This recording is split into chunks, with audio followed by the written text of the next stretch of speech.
우리는 계속해서 3장에서 믿음으로 의롭게 되는 이심층의 복음을 살펴보고 있습니다. 그래서 1절에서 5절은 갈라디아 성도들이 성령을 받은 것은 행위가 아니라 믿음이었다라는 걸 이야기하고 있고요. 6절에서 9절은 아브라함이 의롭게 된 것도 행위, 율법이 아니라 믿음이다. 10절에서 14절의 말씀도 율법의 행위는 사람을 살리는 것이 아니라 오히려 죄인으로 올감해서 저주하는 것이다. 15절에서 18절에 율법을 주신 시점도 아브라함에게 주신 복음보다 430년이 지나서 시내 산에서 모세에게 주어진 것인 것을 우리가 살펴보았습니다. 그렇다면 하나님은 왜 율법을 주셨을까? 물을 수밖에 없습니다. 아니 그걸 굳이 우리 보고 힘들게 그냥 그거 그냥 주지 말고 다른 방법을 주시지 이렇게 할 수도 있습니다. 마치 선악과 같은 이야기들을 우리가 하게 되죠. 오늘 본문은 이 물음에 대해서 답변이라 할 수 있습니다. 왜 우리에게 율법을 주셨을까? 본문 전체를 보면 이렇게 요약할 수 있어요. 바울은 먼저 율법이 주어진 것은 인간의 범죄 때문에 그리스도께서 오시기까지 한시적으로 추가된 거다. 한시적으로. 그 기간에만 준 거라는 거죠. 따라서 그것은 죄인이 구원 얻도록 하기 위해서 주어진 것이 아니라는 말입니다. 이거에 더해서 율법은 믿음이 오기까지, 믿음이라는 게 오기까지 인간을 구원한 것이 아니라 오히려 죄 아래에 가두어 두었을 뿐이다. 이걸 이야기하고 있어요. 그럼으로써 결국은 인간을 그리스도에게로 인도하는 오늘 본문에는 초등 교사라고 표현을 하는데 이 전의 성경책, 지금의 성경책으로 바뀌기 전에는 몽학 선생이라는 표현을 많이 했어요. 그래서 좀 나이 드신 목사님들은 아마 몽학 선생이라는 표현을 좀 더 편하게 쓰실 겁니다. 똑같은 이야기입니다. 요 설명은 뒤에 가서 하겠습니다. 이런 몽학 선생의 초등 교사의 역할을 하였다라고 밝히고 있어요. 또한 믿음이 온 이후에 이 초등 교사로서의 역할은 율법의 역할은 종료됐지만 그리스도를 믿고 믿음 안에서 온전한 자유인의 신분이 되어서 아브라함의 약속의 유업을 이을 상속자가 되었다는 걸 논증하고 있는 부분이 오늘 본문의 이야기입니다. 그럼 이 본문을 통해서 우리가 깨달을 수 있는 게 뭐냐? 보면은 첫째는 이겁니다. 율법은 인간에게 하나님의 은혜가 반드시 필요하다는 이 사실을 깨워주기 위해서 율법이 있다는 거예요. 하나님의 은혜가 아니면 안 된다는 겁니다. 19절을 보니까 범법함을 인하여 더하는 것이라 라는 표현이 있어요. 율법이 무엇이냐라는 질문에 대한 답이 바로 이겁니다. 율법이 뭡니까? 왜 우리에게 줬습니까? 할 때 범법함을 인하여 더한 것이다. 이 본문의 19절에서 21절까지 쭉 주어지고 있는데요. 이걸 한마디로 요약하면 율법은 인간의 모든 죄 때문에 인간의 그 범죄 때문에 한시적으로 주어진 것이다 라는 표현이에요. 범법하다라는 표현이 조금 어렵잖아요. 그렇죠? 근데 이 표현은 어떤 거냐면 기준이나 규범으로부터 일탈되는 거 또는 의무태만 이것들이에요. 이것들로부터 바운더리를 주는 거죠. 경계선을 주는 겁니다. 즉 본문에서 이 단어는 하나님이 정하신 어떤 규범에 대한 일탈 행위를 가리키고 있어요. 그리고 범법함을 인하여 라는 말은 율법이 죄를 깨닫게 하기 위하여 주어졌을 뿐이라는 겁니다. 로마서 3장 20절에 표현되는 것처럼 율법이라는 건 죄를 깨닫게 하기 위해서 주어졌던 거다. 인간의 범법함 때문에 주어졌음을 의미한다라는 거예요. 즉, 좀 더 쉽게 표현하면 율법은 인간으로 하여금 자기가 죄인 된다는 거, 그리고 내가 무능력하다는 거, 이걸 깨닫게 함으로써 자기에게 하나님의 은혜가 반드시 필요하다는 사실, 이걸 일깨워주기 위해서 율법이 있었다라는 겁니다. 이러기 위해서. 하나님이 없으면 안 되는구나. 내가 친구도 내가 좋아했던 모든 것들을 다 잃고 실패해 보신 경험이 혹시나 있으시다면, 없다면 더 좋은 거고, 있으셨다면 그랬던 순간에 사람들은 나에게 뭐가 있을 때 가까이 오지만 내가 없으면 다 떠나가게 돼 있거든요. 대부분의 사람들이. 아마 떠나가지 않고 있는 사람들은 하나님 앞에 서 있는 사람들일지도 모르겠습니다. 그럴 경우에 진짜로 나에게 필요했던 것은 하나님 말고는 없더라는 거. 하나님이 아니고는 나를 이토록 생각해주고 갈 수 있는 분이 없다라는 거. 이것들을 일깨워주고 있습니다. 두 번째로 우리에게 어떤 것을 주고 있냐면 율법은 그리스도 안에서 폐하여진 것이 아니다. 폐해진 게 아니라 이게 뭐다? 완성이 됐다. 예수 그리스도가 옴으로 완성이 됐다. 참된 중보자는 누구밖에 없다. 한 분 예수 그리스도밖에 없다요. 중보자로 오신 분이 예수 그리스도입니다. 그래서 우리가 기도할 때 예수 그리스도 이름으로 구하는 겁니다. 그리스도를 통하여서 율법이 완성되어졌다는 말은 하나님께서 율법을 통해 요구하시는 의를 그리스도께서 완전히 성취하셨다라는 말이에요. 히브리서 10장 9절 10절에 보면은 예수 그리스도께서는 하나님의 뜻에 온전히 순종하여서 그분의 뜻을 완전히 이루심으로써 하나님에 대한 사랑을 확증하셨느니라 라는 표현을 합니다. 또한 이웃의 죄값으로 자신의 몸을 어떻게 하죠? 우리를 대신해서 죽음으로 내어 놓으시죠. 이게 바로 이웃에 대한 사랑을 증거한 거죠. 하나님에 대한 아버지, 성부 아버지에 대한 하나님에 대한 사랑을 확증하셨고 또 자기의 몸을 내어주심으로 해서 이웃에 대한 우리에 대한 사랑을 증거하셨습니다. 즉 예수 그리스도는 율법을 완성하셨다는 거예요. 하나님을 사랑하고 내 이웃을 사랑하고 이 십자가의 완성, 이게 바로 율법의 완성인 겁니다. 고로 율법을 폐기하거나 없애버리진 않으셨어요. 지금도 여전히 유효합니다.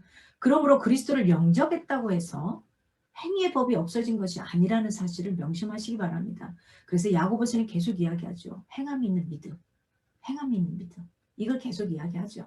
오히려 더욱 힘을 내어서 하나님을 사랑하고 이웃을 사랑하는 삶을 우리가 살아가야만 합니다. 물론 내가 예수 그리스도를 믿음으로 해서 내 본성은 바뀌었습니다. 의인의 정체성으로 거룩한 사람으로 온전하고 거룩하고 깨끗하게 나를 예수 그리스도의 십자가의 죽으심으로 부활하심으로 만들어 주셨습니다. 그렇지만 이 땅에 살아가면서 우리가 행하고 살아가야 될 십자가의 완성도가 또 있다라는 겁니다.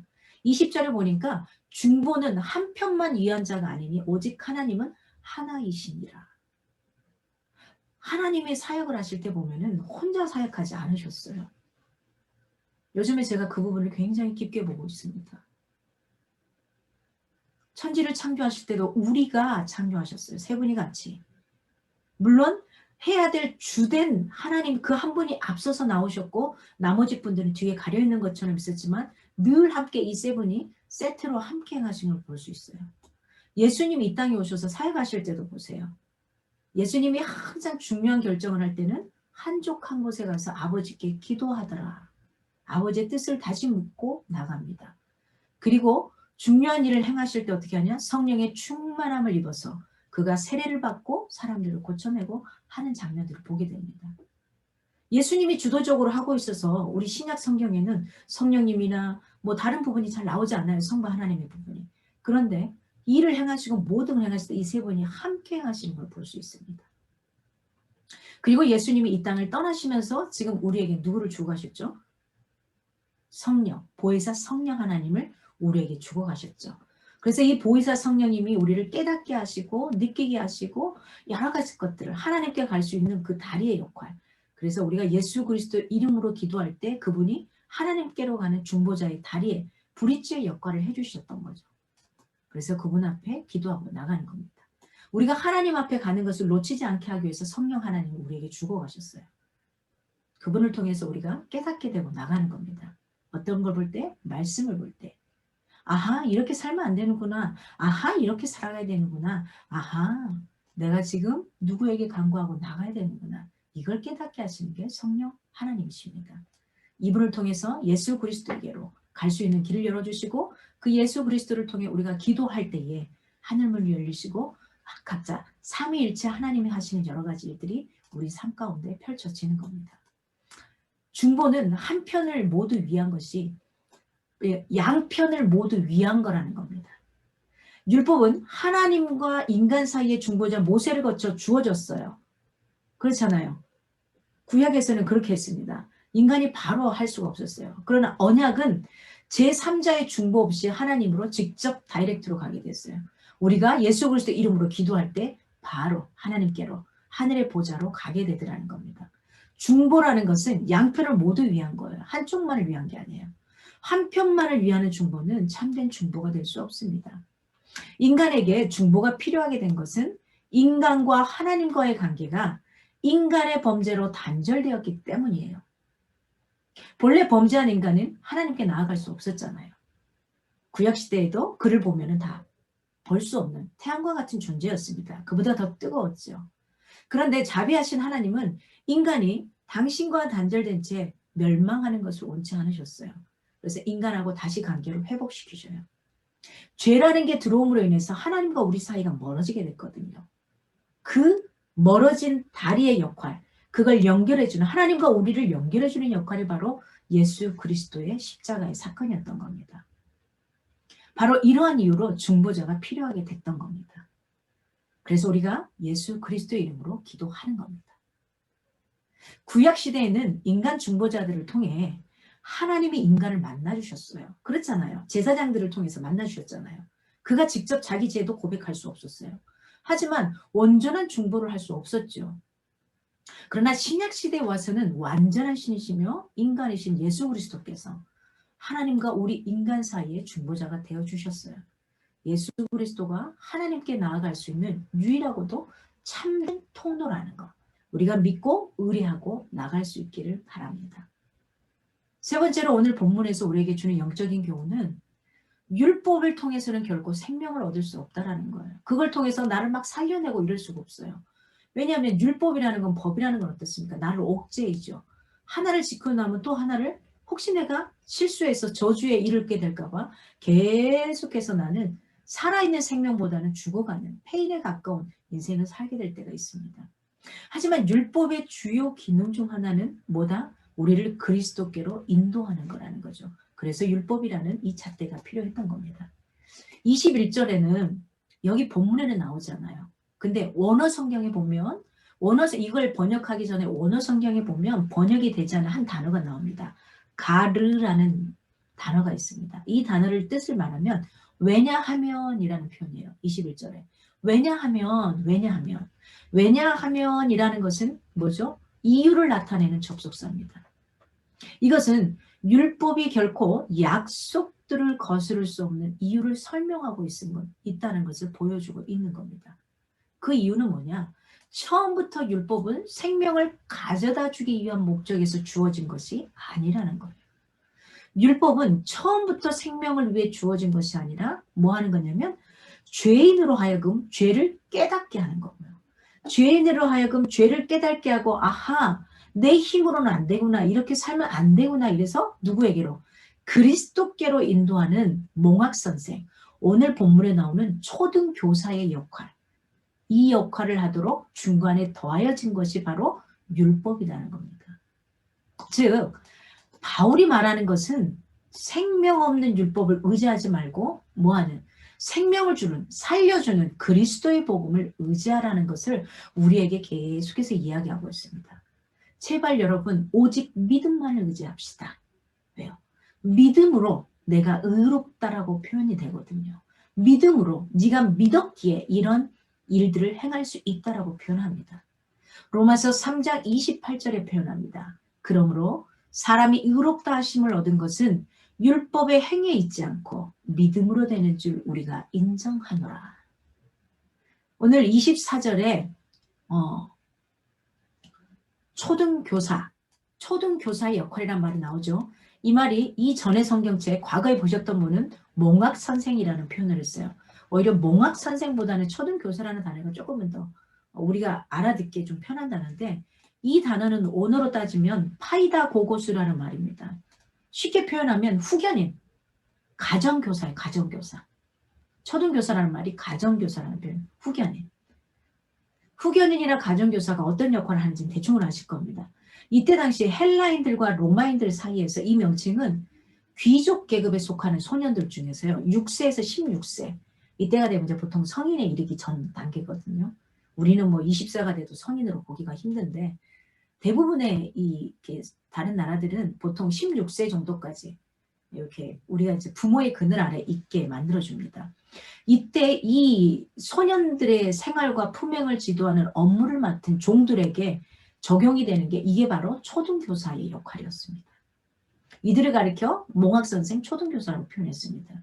이 소년들은 성년이 되기 전에는 이 초등교사가 없이는 집 밖으로 나가는 것도 허락되지 않았어요. 주인은 이 종으로 하여금 자녀들에게 가장 기초적이고 초보적이고 유익한 훈계 이걸 하게 하고 또한 이들의 행동을 철저하게 통제하도록 했어요. 하지만 이들이 성이 되면 이 파이다고고스의 역할은 끝나게 돼요. 그래서 이 모든 권한이 아버지에게로 부모에게로 다시 이양이 됩니다. 이게 무슨 말이냐면 초등교사가 몽학선생이 아무리 주인의 자녀를 관리 감독을 잘한다 할지라도 그 역할을 했다 할지라도 그는 역시 주인의 종일 뿐이라는 거예요. 더군다나 그 자녀가 성인이 되면 그의 역할은 완전히 끝나게 됩니다. 아무리 잘 가르치는 초등교사였어도 그냥 역할이 끝나요.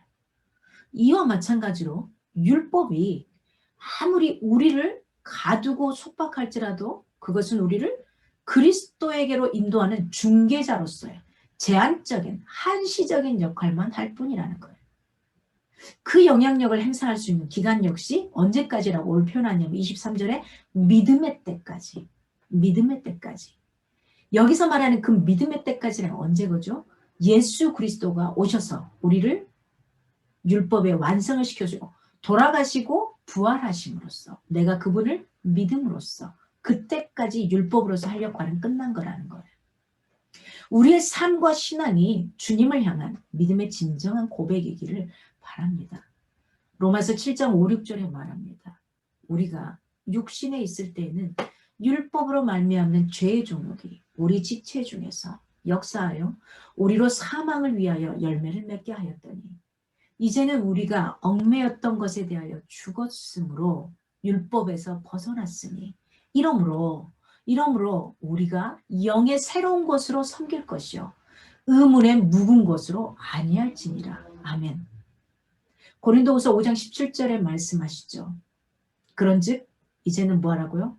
이전 것은 지나갔으니 보라 새 것이 되었도다. 네가 새 것이 되었으니 어떻게 하라고요? 새 것은 새 부대에 담아라 라고 표현하시죠. 이제 내가 율법에서 벗어나서 우리의 영의 새로운 곳으로 섬길 것이다 라는 표현입니다. 그래서 우리가 처음에 이야기하는 요한복음에 나오는 하나님은 영이시니 예배하는 자가 영과 진리로 예배하라는 말은 바로 이 영을 이야기합니다. 스피릿, 이 영을 이야기하고 있습니다. 하나님의 새로운 영으로 이전에 죄의 종으로서 죄의 본성을 가진 영으로 살았지만 예수 그리스도를 내가 믿음으로 인해서 어떻게 산다고요? 맨날 그 죄의 본성으로 어떻게 하면 하나라도 짓지 않을까? 하나를 지어도 만족하지 못하고 늘 두려움에 떨고 있고 이건 아닌 것 같아. 이건 아닌 것 같아. 하나님한테 벌 받을 것 같아. 이러고 살아가는 이런 영혼이 아니라 어떻게 해요? 새롭게 거듭난 영. 그러면서 주님이 말합니다. 하나님의 자녀가 된 너는 의로운 영혼이다 라고 표현하시죠. 내 행위로서가 아니라 예수 그리스도를 믿음으로 인해서 그를 믿음으로 인해서 믿음으로 너를 의롭다라고 표현해 주신 겁니다. 오늘 네 번째 믿음은 성도의 신분에 있어서 본질적인 변화를 가져다 주고 있습니다. 26절에 이렇게 표현합니다. 너희가 다 믿음으로 말미암아 그리스도 예수 안에서 하나님의 아들이 되었으니. 아멘. 이 말은 우리가 그리스도 예수를 믿는 믿음으로 하나님의 아들이 되었다는 말입니다. 바울은 로마서 6장 17절에 너희가 본래 죄의 종이더니 라고 표현합니다. 본래 우리는 죄의 종이었습니다. 과거에 우리 조상이 죄를 짓고 그 가운데 하나님과 우리의 관계를 멀어지게 했고 우리는 죄의 종으로서 율법 아래 있으면서 613개의 율법의 조항을 지켜가게 매일 하나라도 잘못하면 저주와 형벌을 받는다고 했으니 하나를 아무리 잘해도 나를 칭찬해 줄 수 없는 거예요. 그 나머지 거 못 지킬까 봐 마음이 불안한 거예요. 두려워에 떨고 있어요. 여러분 혹시 지금 예수 그리스도를 믿는 여러분이 이 상태로 살아간다면 여러분 율법 아래 있는 자입니다. 하나님께서 자유롭게 해주신 새로운 영으로 만들어주신 이것을 믿지 않고 있는 겁니다. 여러분 잘 생각하십시오. 기억하십시오. 내가 진짜 믿음의 사람인가? 너희가 본래 죄의 종이었더니 이랬던 우리가 이제는 완전히 어떻게 됐다고요? 자유의 몸이 되었다. 우리의 발목과 손목에 채워져 있던 착고가 완전히 부서져 버렸다는 겁니다. 이제는 613개의 율법조항을 굳이 따지지 않아도 된다는 겁니다. 그것도 단순한 자유의 몸이 아니라 하나님께서 주시는 모든 유업, 상속권을 갖춘 하나님의 자녀라는 겁니다. 장성한 하나님의 자녀가 되어서 구원의 유업을 상속을 받는 권한을 지니게 된 것입니다. 어떻게 이런 일이 가능하게 됐을까요? 어떻게? 죄의 노예의 신분에서 하나님의 자녀로서의 신분으로 옮겨갈 수 있었던 근본적인 동기는 무엇이었을까요? 그게 계속해서 사도 바울이 이야기하는 겁니다. 뭐라고요? 두 글자, 믿음입니다. 믿음. 요한복음 1장 12절에 말합니다. 영접하는 자 곧 그 이름을 믿는 자들에게는 하나님의 자녀가 되는 권세를 주셨으니 아멘. 우리가 예수 그리스도를 믿게 되면 그리스도의 영이 우리 안에 내주하십니다. 그 영이 우리 안에 내주하심으로 우리 안에 들어와서 내가 주인된 삶이 아니라 예수 그리스도가 주인된 삶으로 바뀌어집니다. 그래서 우리는 예수 그리스도와 하나가 되는 겁니다. 하나님과 하나가 되는 겁니다. 그래서 우리 또한 그리스도와 동일하게 하나님의 자녀로 인정받게 되는 것입니다. 결코 세상 가운데서 여러분 주눅들거나 위축되지 않기를 바랍니다. 저는 아침마다 외칩니다. 눈을 뜨고 침대 이불을 개우기 전에 정리하기 전에 표현합니다. 나에게는 하나님의 든든한 백이 있다. 매일 아침 외치고 시작을 합니다. 든든한 하나님의 백이 있음을 잊지 말기 바랍니다. 여러분, 저는 세상에서 말하는 사자라는 걸 참 많이 갖고 있습니다. 공부의 끝은 박사죠. 예, 박사라는 학위도 가지고 있습니다. 그리고 신앙의 끝이라고 표현한다는 건 좀 이상합니다만은 목사라는 직함도 갖고 있습니다. 그러나 박사, 목사 이게 중요한 게 아니라는 겁니다. 이건 아무것도 아니에요. 오히려 더 우물 안에 개구리가 돼요. 오히려 더 뭔가에 옥죄였기 때문에 그렇게 살아가기 위해 노력하는 거지 그 옥죄임이 없는 여러분이 어쩌면 더 잘 살고 있는지도 모릅니다. 예수 그리스도께서 우리를 세상에 내놓으셨거든요. 그 세상 가운데서 내가 세상 사람들과 부딪히면서 그 속에서 하나님을 만나고 그 속에서 내가 어떻게 살아가는 게 더 맞는 건지 치열하고 고민하게 살아가는 그 모습이 오히려 어쩌면 여러분들이 더 대단하고 멋진 겁니다. 저는 박사, 목사라는 가운보다도 이렇게 살고 싶습니다. 밥사가 되고 싶습니다. 밥사. 내가 만나는 모든 사람들에게 밥을 사줄 수 있는 여유로움과 마음의 평안 이런 것들이 있으면 더 좋겠습니다. 사람들에게 더 영향력 있고 끼칠 수 있는 누구를 만나도 부담 없이 같이 밥 함께 할 수 있는 이런 사람이고 싶습니다. 오늘 본문의 마지막으로 이야기합니다. 세례에 대해서 나옵니다. 여러분 여기 계신 분들 대부분 다 세례를 받으셨을 것 같습니다. 이 세례라는 표현은 원래 침례, 물속에 깊이 잠기다. 나의 옛 더러운 것들을 싹 목욕하듯이 다 씻어내다. 이런 표현들 함께 가져와서 대부분 침례로 가고 있고요. 요즘 또 이제 교회들도 보통 물로 살짝 뿌려주는 이 물세례보다는 침례 세례를 많이 또 진행하고 있습니다. 세례의 진정한 의미는 바로 뭐다? 예수 그리스도의 옷을 입는 거다라는 표현을 하고 있습니다. 기독교는 만일을 차별하지 않는 평등한 종교다. 마지막 부분에 이 부분을 이야기하고 있습니다. 27절에 그리스도와 합하여 세례를 받은 자는 그리스도 완전히 연합한 그리스도 예수의 사람으로서 육체와 함께 그 정과 욕심을 십자가에 못 박은 성령의 사람이 되는 것이다 라고 표현합니다. 이제 예수 그리스도와 새로운 인격관계에 우리가 들어가는 겁니다. 즉 그리스도와 같이 변화되지 않으면 실제로 우리는 어떤가요? 어떤 자일까요? 세례받은 자가 아니란 말이기도 합니다. 여기서 세례는 물세례가 아닙니다. 단순하게 교회에서 어떤 일정한 교육의 과정을 거치고 시간이 지나면 주는 이 물세례가 아닙니다. 어때요? 여러분, 저와 여러분은 성령 세례를 받아야만 합니다. 이미 받은 분도 계실 겁니다. 왜요? 내 영혼의 가운데 살아가는데 사람을 만나고 내가 무언가를 결정하고 판단할 때마다 내 마음이 찔리고 하나님 앞에 기도하게 되고 묻게 되고 나아가는 거. 주님이 자꾸 의식되는 거. 그 사람이 이미 성령 세례를 받은 자입니다. 그러나 이것이 없이 그냥 평범하게 모든 사람들이 그냥 흘러간다 그러면 다시 한번 우리는 그 세례의 속에 들어가 봐야 합니다. 저는 그 고등학교 때 세례, 중학교 때 저희들은 입교라는 걸 받고 1년 뒤에 세례를 받아야 되는데 저는 세례를 못 받았습니다. 고등학교 2학년 때 받았어요. 왜냐하면 이런 교육을 받고 나니까 세례가 굉장히 무섭고 두려웠습니다.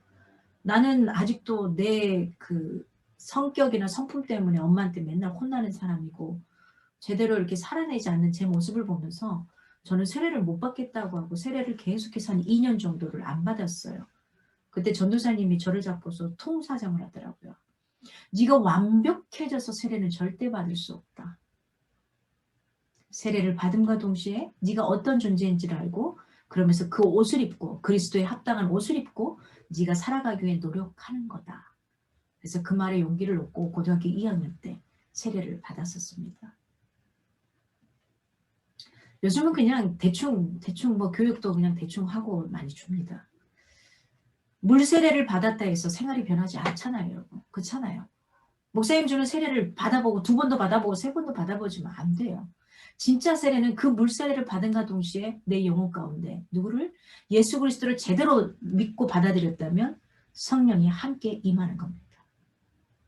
그때 성령 세례는 함께 받아야 하는 겁니다. 즉 우리가 어떻게 돼야 되느냐. 내가 제대로 하나님을 믿고 있는지 이걸 알아가는 건 그리스도로 옷을 입었는가예요. 그리스도를 닮아가는 생활 습관을 유지한다는 말입니다.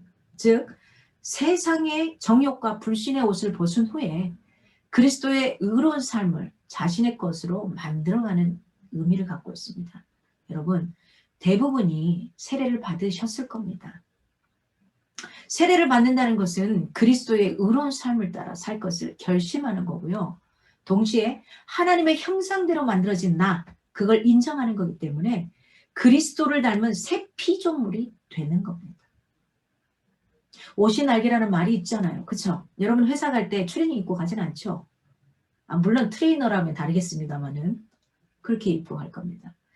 그리고 어딘가에 근사한 파티에 간다, 뭐 부부 동반에 간다, 어떤 곳을 간다 그러면 그 옷을 굉장히 신경 써서 입게 될 겁니다.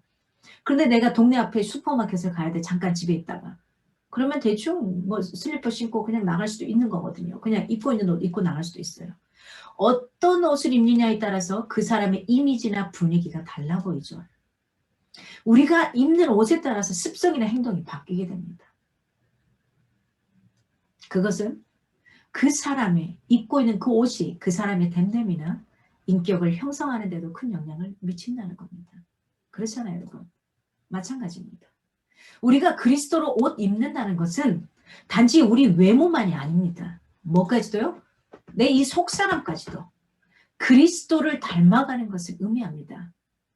세례를 받는다는 것은 바로 이 변화를 수반해야 한다는 겁니다. 이 시간 여러분, 우리 물세례는 이미 거의 다 받았을 거고 받았다면 성령의 세례를, 내 삶의 변화를 함께 경험할 수 있기를 원합니다. 로마서 13장 14절에 이렇게 표현합니다. 오직 주 예수 그리스도로 옷 입고 정욕을 위하여 육신의 일을 도모하지 말라. 고린도후서 5장 17절에 그런즉 누구든지 그리스도 안에 있으면 새로운 피조물이라. 이전 것은 지나갔으니 보라 새 것이 되었도다. 이제 저와 여러분은 헌 것이 아니라 새 것입니다. 새 것이면 어떻게 해야 되죠? 새 옷을 입어야죠. 좋은 걸 입어야죠. 때가 묻지 않게 해야죠. 그리고 살짝 묻으면 빨리 빨아내야죠. 그러기 위해서 저와 여러분이 매일의 말씀을 묵상하는 게 필요한 겁니다. 여러분과 저는 그리스도와 더불어 세례받은 자입니까? 지금 여러분이 입고 있는 옷이 그리스도의 옷입니까? 지금 그리스도의 성품으로 여러분에게 나타나고 있습니까? 언어에 있어서, 생각에 있어서, 듣는 것에 있어서, 표현하는 게 있어서. 그리스도인, 그는 예수 그리스도로 옷 입은 자입니다. 그리스도와 같은 삶의 모습을 지닌 자입니까? 묻고 싶습니다. 주님은 저에게 묻습니다. 오늘 28절에 너희는 유대인이나 헬라인이나 종이나 자유자나 남자나 여자 없이 다 그리스도 예수 안에서 하나이니라. 무슨 말입니까? 우리 과거 조선시대에 상하 구분이 있고 종의 신분이 있었던 이때, 죽었다 깨어나도 종의 새끼로 태어나면은 그 자손을 계속 평생 동안 종으로서 노비로서 그렇게 살아야 됐던 이 시대에 예수 그리스도를 맞아들임으로 인해서 그것들이 깨지기 시작을 하죠. 그 안에서 사람들이 계급이나 이게 다 필요 없다는 걸 압니다. 사람은 누구나 그리스도 예수 안에서 평등한 존재라는 말입니다. 그리스도 안에서는 이방인들에 비해 유대인들이 우월할 수 없었습니다. 여자에 비해 남자가 월등할 수 없었습니다. 성경에도 보면 과거에 남자의 숫자를 셀 때도 남자만 세웠지 어린아이나 여자는 세지도 않았습니다. 인간 취급을 하지 않았습니다. 노예의 신분이란 당치도 않은 말이었던 겁니다. 그리스도 안에서 모든 성도는 하나입니다. 한 형제요 자매라는 겁니다. 서로 존중하고 사랑할 존재라는 겁니다. 따라서 기독교인이 된다는 것은 전혀 새로운 세계에 돌입하게 되는 겁니다. 예수 그리스도를 믿음으로 이전의 차별의 시대를 끝내고 하나님 나라라는 새 시대로 자유롭게 우리가 진입하게 되는 겁니다. 이전에 내가 가지고 있던 생각들, 이것들을 벗어나야 됩니다. 고린도전서 12장 13절에 말합니다. 유대인이나 헬라인이나 종이나 자유자나 다 한 성령으로 세례를 받아 한 몸이 되었고 또 다 한 성령을 마시게 하셨느니라. 아멘. 여러분, 한 성령, 한 아버지 밑에 있는 우리가 서로 알가얼부 싸워봤자 누가 좋아할 노릇입니까? 아버지의 마음은 갈기갈기 찢겨지는 겁니다. 사단이 가장 좋아할 겁니다. 사단은 우리를 서로 이간질하고 나쁘게 해서 서로 불평하게 하고 나가게 해서 서로를 죽이게 만들어 갑니다. 불평하고 힘들게 해서 서로를 더 힘들어하게 만듭니다. 그러나 하나님은 살리는 영이십니다. 나를 통해서 내가 살기를 바라시고 나를 통해서 다른 이들이 살아가기를 바라시는 겁니다. 그래서 저와 여러분이 서로 존중하고 높여주는, 조금 내 눈높이에 맞지 않는다 할지라도, 내가 생각할 때 저 삶이 별로라고 할지라도 그분은 누가 만드신 거다. 하나님이 저와 동일하게 하나님의 형상대로 만들어준 새로운 피조물이라는 것, 창조물이라는 것, 이걸 잊지 않았으면 좋겠습니다. 여러분, 지금 옆에 있는, 지금 우리가 화면 속에 보이는 서로가 다른 모습이지만 그분의 모습을 존중하고 높여주는 아름다운 성도들이 되기를 원하고요. 지금 어디에 있든 우리가 보여지는 교회 예배당에 찾아갈 때 고운 옷을 차려입고 나갔던 것이 하나님이 아닌 옆 사람에게 잘 보기 위한 것이라면 여러분 다음 주부터 고치기를 바랍니다. 여러분의 옷 입음도, 일어나서 씻고 앉아있음도 하나님을 위해서 할 수 있기를 원합니다. 그리스도의 옷으로서 우리가 새롭게 변화될 수 있기를 원합니다. 그 모습이 예배당이라는 보여지는 현장이든 보여지지 않는 현장이든 하나님 앞에 당당하게 서서 예배할 수 있기를 원합니다. 그리스도로 옷 입은 저와 여러분이 하나님 앞에 멋지게 서갈 수 있기를 소망합니다.